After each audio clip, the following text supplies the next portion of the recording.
AI bubble क्या bast हो चुका है। देखो मेंबर्स, फ्राइडे को डाउ जोन्स के अंदर बहुत अच्छी फॉल आती हुई दिखाई दी। नेस्डेक सबसे ज्यादा गिरा, 1.5% नेस्डेक गिरा। इवन आप एशियन मार्केट्स देख सकते हैं, निकाई वो भी 1.5% तक गिरता हुआ दिखाई दिया। और उसकी वजह से हमारा जो डाउ सॉरी गिफ्ट निफ्टी है वो यहाँ पे 100 पॉइंट का गैप डाउन बता रहा है। ठीक है, यानी कि हमारा मार्केट में गिफ्ट निफ्टी की वजह से मार्केट में शायद मंडे को थोड़ा फॉल आ सकता है। बट पॉइंट आ जाते सर ये हुआ क्या, सडनली क्या हो रहा है मार्केट में, समझ में नहीं आ रहा। और आप देखोगे डाउ बिटकॉइन भी यस्टरडे फॉल हुआ था, इसके साथ साथ गोल्ड सिल्वर वो भी फॉल करता हुआ दिखाई दिया। ठीक है, हम लोग डिस्कस करेंगे, बहुत सारी चीजें डिस्कस करेंगे। बाकी स्टिल कोई क्वेरी रहती है मुझे कमेंट जरूर कीजिएगा, मैं काफी चीजें यहाँ पे कवर करने की कोशिश करूंगा। और हाँ, हम लोग जो लाइव आने वाले हैं वो कल आने वाले हैं। ठीक है, 9 बजे रात को। बी प्रिपेयर, एक्टिव रहना। ठीक है, काफी लोगों की क्वेरी शॉर्ट आउट करने की कोशिश करेंगे। ठीक है, पर हाँ मैं एक और चीज सोच रहा हूँ, अगर आप मुझे कमेंट कर सकते हैं तो पॉसिबल है तो कमेंट कीजिएगा। मैं कुछ लिस्ट प्रिपेयर कर रहा था जिसमें बहुत सारे लोग पता है क्या करते हैं कि उनको पता ही नहीं होता कि भाई बॉटम आउट कब हुआ है। बहुत सारी कंपनी जो बॉटम आउट होती है वो कब होती है वो समझ भी नहीं आता। ठीक है, स्टॉक अगर कोई मोमेंटम करता है तो वो भी पता नहीं होता कि वो मोमेंटम क्यों करता है, क्या वो परमानेंट मोमेंटम है, एक दिन की है, एक वीक की है, एक मंथ की है, वो भी समझ में नहीं आता। तो मैं ये सोच रहा था कि क्या ऐसा कुछ बना के वीडियो बना के प्रिपेयर किया जाए ताकि कम लोग समझ सके कि भाई हाँ ये बॉटम आउट शायद नहीं है ये, या फिर ये टेम्पररी मोमेंटम है। अब मुझे कमेंट जरूर कीजिएगा अगर आप इंटरेस्ट रखते हैं तो। और देखो मैं टाइम पास करना नहीं चाहता, अगर आप इंटरेस्ट रखते हैं तो ही मैं यहाँ पे ऐसे प्रिपेयर फ्री वीडियोस बनाऊंगा आप लोगों के लिए, जो आपको शायद काम आ सकते हैं स्टॉक सिलेक्शंस में। ठीक है, चलिए स्टार्ट करते हैं। ओके, सबसे पहली बात आ जाती है यहाँ पे यूएस मार्केट फॉल करता हुआ दिखाई दिया। रीजन सबसे पहला यहाँ पे ना देखो, ओरेकल की अर्निंग जो आती हुई दिखाई दी उसकी वजह से ओरेकल कल 11% तक फॉल करता हुआ दिखाई दिया। ठीक है, माना ये जा रहा है कि सबसे तगड़ा इंपैक्ट है और एआई स्टॉक्स में एक बबल क्रिएट हो रहा है जिसकी वजह से पूरा नेस्डेक फॉल करता हुआ दिखाई दिया। आप यहाँ पे देख सकते हैं डाउ जोन्स 0.4%, नेस्डेक फ्यूचर्स 1.25%। ठीक है, डिविडेंड यील्ड भी थोड़ी बढ़ती हुई दिखाई दी और बिटकॉइन भी $94,000 से लेके $90,000 पहुंचता हुआ दिखाई दिया। अब देखो सोचो, आप सोचो कि ये बबल की वजह से सिल्वर भी गिरा, सोचो। ठीक है, मतलब ऐसा तो कोई है नहीं डायरेक्टली कनेक्शंस, लेकिन देखो यहाँ पे कैसा स्पाइक आया। देखो ये स्पाइक दिखाई दे रहा है आप लोगों को, सी या ये शार्प फॉल, ये शार्प फॉल। ठीक है, अब देखो मैं एक चीज बताना चाहता था, ये यूएस डॉलर पे है, हमारा मार्केट भी सेम वर्क करता है गोल्ड एंड सिल्वर में। मैं चैंडलियर स्टॉप लगाना चाहूंगा और आप देखो मैंने यहाँ पे आपको क्या बताया था, सी मैं यहाँ पे इसको मिनिमाइज कर देता हूँ। ठीक है, और पीवोट पॉइंट्स ले लेता हूँ। देखो यहाँ पे सी 15 मिनट का चार्ट, 15 मिनट के चार्ट के अंदर क्लियर कट बताया ब्रेकडाउन है यहाँ पे। ठीक है, जैसे ही ब्रेकडाउन हुआ एक 15 मिनट की कैंडल ने पॉज बनाया और फिर बूम दिखाई दिया फॉल। ठीक है, तो मैं आपको बता रहा था कि भाई 6 बजे के बाद स्ट्रेटजी को प्रिपेयर रखो, रडार पे रखो, 15 मिनट का चार्ट देखो, सिग्नल्स देखो। ठीक है, क्लियर कट यहाँ पे ब्रेकडाउन सिग्नल्स मिले और बूम, आप सोचो कितना बड़ा फॉल। ठीक है, बात समझ में आ रही है। और आप पूछे सर कितना बड़ा फॉल था, सी यहाँ पे मैं प्राइस रेंज पकड़ लेता हूँ, देखो यहाँ पे कितना परसेंटेज प्राइस फॉल था, करीब करीब 1.5%, 1.5%, सोचो। ठीक है, सो आपके लिए मैंने स्ट्रेटजीज प्रिपेयर की है, free of cost strategy prepare की है। एक बार देखो, सीखो, समझो यार, मेरे जैसा दिल से बात कोई नहीं करता यार। ठीक है, आप लोगों के लिए सिखाने की कोशिश करता हूँ, पेपर ट्रेड करो, समझो यार मैं कहाँ पे भागा जा रहा हूँ, आपको लिए बताने की कोशिश कर रहा हूँ। ठीक है, यूएस डॉलर है definitely, but short in symbol में सिल्वर एंड गोल्ड में तगड़ा फॉल आता हुआ दिखाई दिया। ठीक है, अब क्या आप पूछे सर सिल्वर टॉप बना चुका है सिल्वर यूएस डॉलर्स, देखो कहना मुश्किल हो जाता है, बट जैसे कि हम लोगों ने यहाँ पे डिस्कस किया था ये टॉप टेम्पररी बना चुका है। ठीक है, जब तक ये लेवल क्रॉस नहीं करेगा तब तक कोई सिग्नल नहीं बस आ सकता। तो आप देखोगे यहाँ पे डबल टॉप भी बना है, उसके बाद यहाँ पे एक ब्रेकआउट सिग्नल बना है। ठीक है, अब ये वर्टिकल जा रहा है। अब देखो ध्यान से समझो, जब तक ये इतना बड़ा फॉल नहीं आता तब तक कहा भी नहीं जा सकता कि भाई टॉप बना चुका है। ठीक है, और आप देखोगे ये जो फॉल यहाँ पे दिखाई दे रहा है वैसा ही फॉल यहाँ पे दिखाई दे रहा है। ठीक है, तो पैटर्न्स बन रही है स्टॉक सिल्वर इन गोल्ड के अंदर। ठीक है, तो देखते हैं यहाँ पे क्या होता है। हो सकता है एक बार सपोर्ट लेने की कोशिश करें जो हमारा 20 DMA होता है। आप देखोगे 20 DMA को ये बार बार रिस्पेक्ट करने की कोशिश करता है गोल्ड एंड सिल्वर। ठीक है, तो शॉर्ट एंड सिंपल में अभी के लिए सिल्वर जस्ट रिट्रेस कर रहा है, तो पैनिक का सिचुएशन तो नहीं है। देखते कहाँ तक जाता है। और देखो ये जब कॉमोडिटी प्राइसेस होती है ना वो टेम्पररी भागती है, टेम्पररी मूव करती है। आप यहाँ पे भी देख सकते हैं 2011 में भी टेम्पररी मोमेंटम की थी गोल्ड सिल्वर के प्राइस ने। ठीक है, उसके बाद कितना डीप करेक्शन आया, यहाँ पे भी टेम्पररी मूव किया था 2008 में, उसके बाद कितना डीप करेक्शन आया। ठीक है, आता है डीप डीप करेक्शन आता है हर बार। जितनी बार ये कमोडिटी प्राइस पंप होती है ना, उतनी बार डीप करेक्शंस आते हैं। ठीक है, कमोडिटी प्राइस है ना भाई, उसको भी एक लिमिट में होना चाहिए। सो हमेशा याद रखना, कॉशियस रहना गोल्ड सिल्वर के अंदर। ये पंप होती है उतनी बार डंप भी होती है। ठीक है, चलिए। और हाँ देखो, वीडियो समझ में आ रहा है एटलीस्ट शेयर कर देना यार, लाइक शेयर कुछ भी कर दो यार, सपोर्ट कर दो यार। बाकी मैं भी यार थोड़ी टाइम पास करूँ आप लोगों के लिए, ठीक है, शेयर कर देना एटलीस्ट सपोर्ट के लिए। चलिए, सबसे इंपॉर्टेंट बात आ जाती है। अब देखो, आप पूछे सर हमारा डाउ फॉल कर रहा है, गिफ्ट निफ्टी गैप डाउन बता रहे, तो जो यूएस डेलीगेशन इंडिया में आया था बातचीत करने के लिए, ट्रेड डील के लिए, क्या उसमें कोई सॉल्यूशन नहीं आया? नहीं आया, कोई भी सॉल्यूशन नहीं आया। उसके अलावा एक एक पॉइंट पॉजिटिव निकल के आया, लेकिन वो अभी भी मैं बोलूंगा कोई काम का नहीं है। और पॉइंट ये निकल के आया कि 3 यूएस लॉ मेकर्स, ठीक है, उन्होंने एक रिजोल्यूशन बिल पास करने की बात की जिसमें 50% जो टैरिफ लगाया जा रहा है इंडिया पे वो रिमूव किया जाए। ठीक है, बट अभी तक रिमूव नहीं किया गया है। आप समझ रहे? तो ये सिर्फ बात हुई है और इसकी वजह से हेडलाइंस में आई है, बट इसका कोई भी मीनिंग नहीं है। क्यों? क्योंकि भाई ये इंप्लीमेंट होगा तब माना जाएगा ना। ठीक है, लोग बोलते कि अब ट्रेड डील हो गई, ट्रेड डील हो गई, हुई क्या? नहीं हुई ना ट्रेड डील। वैसे ही ये लोग बोलते कि भाई यहाँ पे टैरिफ रिमूव करना चाहिए, क्या हुआ? क्या नहीं हुआ ना। जब तक ट्रम्प के स्टेटमेंट्स नहीं आते तब तक कुछ भी नहीं बोला जा सकता। आप समझ रहे हैं? तो शॉर्ट एंड सिंपल में ये इसका बात का कोई मीनिंग नहीं है। बहुत सारे लोग मुझे पूछते हैं कि सर क्या कोई मीनिंग है? नहीं, कोई भी मीनिंग नहीं है। ये बात याद रखने की कोशिश करना। ठीक है, तो अभी के लिए आप कॉशियस रहो, मार्केट में इंडिया ट्रेड डील का कोई भी सॉल्यूशन आता हुआ नहीं दिखाई दे रहा है। ओके, गोल्ड एंड सिल्वर क्या यहाँ से ड्रॉप आपको दिखाई दे रहा है? प्रॉफिट बुकिंग दिखाई दे रही है? जैसे कि मैंने आपको समझाया, ये टेम्पररी फॉल है, अभी भी चार्ट्स में ऐसे कोई सिग्नल्स नहीं दिखाई दिए। और याद ये भी रखना कि आपको जब तक मंथली चार्ट पे देखो, सिल्वर में स्पेशली मंथली चार्ट में बड़ी कोई रेड कैंडल ना दिखाई दे, तगड़ी वाली बड़ी कैंडल रेड यहाँ पे देखो, ठीक है, तब तक तो सिल्वर पॉजिटिव ट्रेंड में हम लोग बोल सकते हैं। ठीक है, तब तक तो बोल सकते हैं।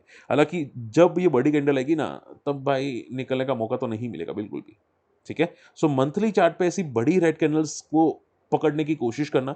आई एम श्योर आएगी, डेफिनेटली आएगी। ठीक है, डेफिनेटली आएगी। और वो बड़ी कैंडल बहुत बड़े परसेंटेज वाली होगी। ठीक है, आप पूछे सर कितना परसेंटेज वाली लास्ट टाइम थी? तो एक तो यहाँ पे थी, जस्ट अ सेकेंड, 14, 17, 20%। ठीक है, लास्ट टाइम जो फॉल हुआ था वो 20% का फॉल था। फिर 2011 में जब ये सिल्वर ऊपर गया था, उस टाइम पे जो फॉल था वो अप्रोक्सीमेटली 20 से लेके 30% का फॉल था। तो जब तक 20 से लेके 30% हम लोग एवरेज पकड़ के चलते हैं, चलो मान लो 15%, जब तक मंथली चार्ट पे 15% का फॉल नहीं आता है सिल्वर में, तब तक को बोला भी नहीं जा सकता कि सिल्वर टॉप बना रहा है। ठीक है, आई होप ये बात समझ में आ रही है। और शेयर मार्केट में देखो पैटर्न्स होते हैं, बात समझने की कोशिश करना। ओके, इसके अलावा देखो एक एक और न्यूज़ है जो मुझे लगता है नेक्स्ट वीक में अदानी ग्रुप में इंपैक्ट कर सकता है। अब अदानी में यहाँ पे जो इनसाइडर ट्रेडिंग का जो केस चल रहा था, उस पे सेबी ने क्लीन चिट दे दी है। ठीक है, सेबी को सब हरामी लगते हैं, सब, सॉरी माय वर्ड्स, लेकिन सब लोग अच्छे लगते हैं, सॉरी सब लोग खराब लगते हैं सिवाय अदानी के। ठीक है, सेबी को अदानी से बहुत ज़्यादा प्यार है। ठीक है ना, हिडनबर्ग की वजह से सेबी को जो यहाँ पे अदानी के साथ कर रहा था, ठीक है, जांच कर रहा था, उसमें भी कुछ नहीं मिला। ठीक है, उसके बाद और भी एलिगेशंस लगे अदानी पे, सेबी ने चेक किया, उसमें भी कुछ भी नहीं निकला। ठीक है, तो अदानी एकदम प्योर दूध की धुली है। ठीक है, अदानी इंडिया का, एशिया का आप बोल सकते हैं रिचेस्ट पर्सन है, one of the richest person है, लेकिन स्टिल वो लीगली पैसे कमाता है अदानी। ठीक है, एकदम बंदा सीधा साधा बंदा है, भगवान का दिया हुआ बंदा है, और उस पर कोई भी चीज़ें अप्लाई नहीं होती। ठीक है, वो ना टैक्स चोरी करता है, ना कुछ करता है, वो एकदम सीधा साधा बंदा है। ठीक है, तो सीबी को ये बंदे अच्छे लगते हैं। ठीक है, तो इसकी वजह से हो सकता है कि अदानी में इंपैक्ट आए, देखते हैं क्या होता है। ठीक है, बट आई डोंट थिंक कि वो कुछ होना चाहिए, इसका कोई वैसा भी मीनिंग बनता नहीं है, क्योंकि सभी लोग जानते हैं कि सेबी क्लीन चिट देने ही वाली है। बट एनीवे, ओके, अब देखो नेक्स्ट वीक में कौन कौन सी इवेंट है और कौन कौन से आईपीओज है। देखो सबसे पहले मैं अगर आईपीओज की बात करूं नेक्स्ट वीक में, तो यहाँ पे आप देख सकते हैं आईपीओज में कोरोना रेमेडीज का लिस्टिंग हो सकता है। ठीक है, वेक फिट इनोवेशंस का ग्रे मार्केट था, वो पूरा का पूरा चला गया है, कोई ग्रे मार्केट नहीं है।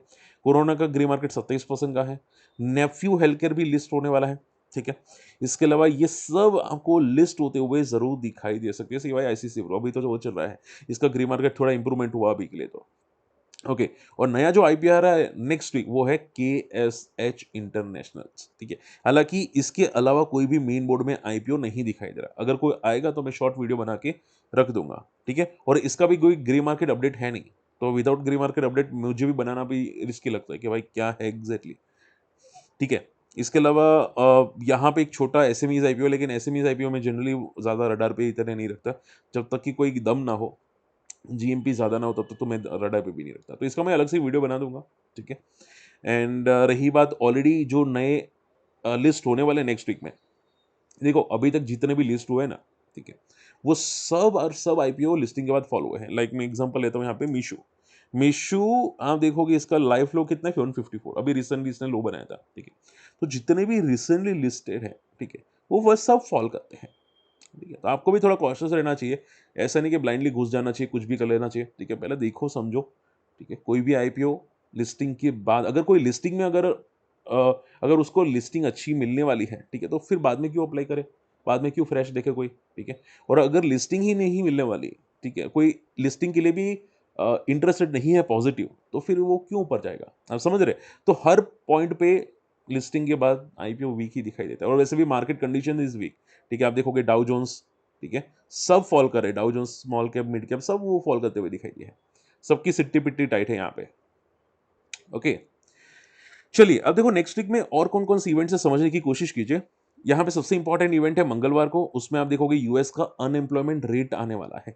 देखो यूएस का फेड की पॉलिसी तो निकल गई, फेड की पॉलिसी में कोई ज्यादा इंपैक्ट तो आया नहीं है, ठीक है। तो ये आप पूछे सर डेटा क्या इंपॉर्टेंट मायने कर सकते हैं, मैं आपको बोलूंगा नहीं, कोई ज्यादा इंपॉर्टेंट मायने नहीं करेंगे। हाँ, गैप अप या गैप डाउन शायद निफ्टी को करवा सकते हैं या डाउ को करवा सकते हैं, बट मार्केट का ट्रेंड अभी जो होगा, ठीक है, निफ्टी का डाउ जोन्स का, वही ट्रेंड कंटिन्यू हो सकता है। तो ये डेटा बहुत ज़्यादा मायने नहीं करेंगे, बस गैप अप या गैप डाउन इम्पैक्ट कर सकते हैं, बस उतना ही, ठीक है।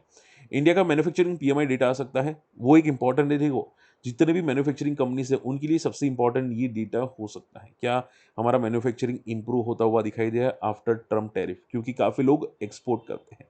तो एक्सपोर्ट की वजह से क्या इनका एक्सपोर्ट कम आया है, वो सब इंपॉर्टेंट डेटा हम लोग यहाँ पे चेकआउट करने वाले हैं, ठीक है। क्या कोई इंपैक्ट आ सकता है कि नहीं, हम लोग देखेंगे, ठीक है। माना तो ये जा रहा है कि यहाँ पे थोड़ा कम आ सकते हैं, देखते हैं यहाँ पे कि क्या होता है। वेनसडे को यूके की इन्फ्लेशन रेट आने वाले, और यूके की इंटरेस्ट रेट आने वाले गुरुवार को। देखो इंटरेस्ट रेट यूएस के आए उसमें तो कोई फर्क नहीं पड़ा, यूके के भी इंटरेस्ट रेट से ज़्यादा शायद फर्क ना पड़े। बस एक फर्क पड़ेगा कि अगर ये लोग कोई रिवर्स डिसीजन लेते हैं, यार रेट बढ़ाने की बात करते हैं, तो शायद फर्क पड़ सकता है। बाकी आई डोंट थिंक कि भाई रेट कट करे ना करे कोई फर्क पड़ेगा, ठीक है। जैसे कि मैंने बोला, रेट अगर बढ़ाते हैं शायद ऐसा कुछ हो, जस्ट एग्जाम्पल, बिकॉज इन्फ्लेशन को सभी ऊपर जाते हैं, सभी की इन्फ्लेशन ऊपर जाते हैं। अगर ऐसा कुछ होता है तो डेफिनेटली इम्पैक्ट कर सकता है। यूएस का भी इन्फ्लेशन का डेटा आपको गुरुवार को आता हुआ दिखाई दे सकता है। सो ये इंपॉर्टेंट मायने कर सकता है, ये ध्यान में रखिएगा, ठीक है। गुरुवार को जो डेटा आने वाले हैं वो थोड़े इंपॉर्टेंट मायने कर सकते हैं। तो मंगलवार को है यूएस के अनएम्प्लॉयमेंट डेटा, और गुरुवार को है यूएस के इन्फ्लेशन डेटा थर्सडे को, ठीक है। ये दो इंपॉर्टेंट डेटा मायने डेफिनेटली कर सकते हैं नेक्स्ट वीक में। ओके, ठीक है। अब देखो आईसीसी प्रू, ये सभी आईपीओज हैं, बहुत अच्छी ग्री मार्केट है, लेकिन अभी ग्री मार्केट भी वीक होते हुए दिखाई दी है, ठीक है। तो थोड़ा कॉशियस रहना अभी के लिए। और मार्केट कंडीशन में देखो एक बात हमेशा याद रखनी चाहिए कि जब तक ग्रे मार्केट अच्छा ना हो ना, ठीक है, तब तक तो कुछ भी नहीं बोला जा सकता। और उसके अलावा बहुत से लोग आईपीओ में अप्लाई करते हैं ना, मैं एक चीज़ बताना चाहूँगा, यहाँ पे देखिएगा, सी आईपीओ सब्सक्रिप्शन स्टेटस, ठीक है। यहाँ पे चित्तौड़गढ़ की यहाँ पे वेबसाइट है, वहाँ पे आपको सब्सक्रिप्शन स्टेटस मिलेगा आईपीओ का, ठीक है। तो इसमें वीक फिट सॉल्यूशंस आप दिखाई दे रहे हैं, अभी जो रिसेंटली आईपीओ आया था, वीक फिट इनोवेशंस, ठीक है। इसका आप देखोगे पहले दिन कितना सब्सक्राइब हुआ, 0.60, ठीक है, ये कम था, ठीक है। सेकेंड डे को हुआ 0.4, ये डेफिनेटली कम था। तो जो लोग आईपीओ अप्लाई करते हैं ना, उसको मैं एक रिक्वेस्ट करना चाहूंगा, ध्यान से समझेगा, कि जब भी सेकेंड डे का सब्सक्रिप्शन होता है डेटा, ठीक है, मिनिमम 7 गुना या 8 गुना नहीं होता, 7x या 8x मिनिमम, ठीक है। तो आप ये समझो कि उसके बाद तो रिस्क बढ़ जाती है, ठीक है। उसके बाद रिस्क बढ़ जाती है कि भाई ये लिस्टिंग अच्छी देगा, ठीक है। क्योंकि अगर ये सब्सक्रिप्शन 0.4 है, यानी कि सब्सक्राइब पूरा का पूरा हुआ भी नहीं है, यानी कि कोई इंटरेस्ट भी नहीं रखते ना, ना एनआईआर इंटरेस्ट रखते, यानी कि 10 लाख की एप्लीकेशन से कम या 10 लाख की एप्लीकेशन से ज़्यादा, ना एंकर बुक इंटरेस्ट रखते हैं, ठीक है। तो ये डेटा आना जरूर चाहिए, कम से कम 7x 8x सेकंड डे को, ठीक है। आप देखोगे पहले 2 दिन तो कुछ नहीं आया, तीसरे दिन यहाँ पे 2.5 गुना आता हुआ दिखाई दिया, which is very very less, ठीक है। तो हमेशा ये डेटा भी क्रॉस चेक कीजिएगा, भले ग्रे मार्केट हम लोग चेक करते हैं, ठीक है, बट मैं हमेशा आपको बोलता हूँ कि तीसरे दिन अप्लाई करना चाहिए। उसका रीजन ये है, ठीक है, तो यहाँ पे आपको ज़रूर रडार पे रखना चाहिए। ठीक है, तो इसका तो लिस्टिंग एंड शायद पता नहीं नेगेटिव में हो क्या हो, बट वो थोड़ा नेगेटिव चीज़ें हो जाती है। क्लियर? चलिए, आई होप आज का वीडियो समझ होगा, पसंद होगा। इसके अलावा अगर मैं बात करें जो यहाँ पे स्टॉक स्पेसिफिक के बारे में, तो देखो मैं काफ़ी चीज़ें यहाँ पे प्रिपेयर करने की कोशिश कर रहा हूँ, ठीक है? जैसे कि मान लो कि आलोक इंडस्ट्रीज़ हो गया, काफ़ी लोग यहाँ पे बहुत से लोगों ने, मैंने एक बार इन्फॉर्मेशन मिली थी कि किसी ने यहाँ पे एंट्री की थी पुल बैक में, किसी ने यहाँ पे एंट्री की थी, ठीक है? तो इसका मैं एक ऐसा वीडियो बनाना चाहता हूँ ताकि लोग समझ पाएँ कि भाई ये पुल बैक फेक है या टेम्पररी या परमानेंट पुल बैक है, ठीक है? मैं भी आपको सिखाना चाहता हूँ। तो मुझे कमेंट कीजिएगा अगर इंटरेस्ट है, तो मैं ऐसे वीडियोज़ बनाने की कोशिश ज़रूर करूँगा, ठीक है? मिलते हैं अगली वीडियो में, टेक केयर, बाय बाय।